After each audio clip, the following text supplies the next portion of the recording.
werk al so lank al hier. Party van julle was nog nie gebore toe ek al hier stories gedoen het nie. In my tyd het ek al fantastiese goed gedoen, weird en wonderlik. En ek wil vandag vir julle hier oor kan die pad by ons argief gaan wys en vertel van een van hulle.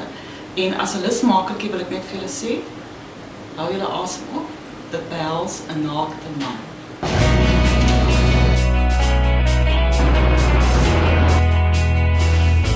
Nigel, hallo meneer. Ek het direk in die storie gekry, kom maar net. Daar is hy!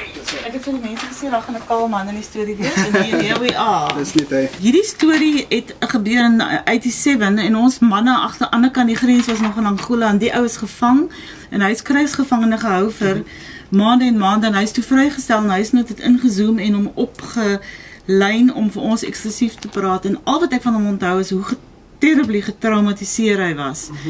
En toe, ons het hom toe weggevat Weskus toe, by 'n heel verlate strand en daar het ons toe gebraai en biere gedrink en baie gesels en ek het net gesien hoe val dit so van hom af, die stres van al die maande en aan die einde, net ons wil ry, toe sê hy wag en toe spring hy uit die kar uit en hy gooi al sy klere af en hy storm in die water in en daar sal hy en dit was so nice.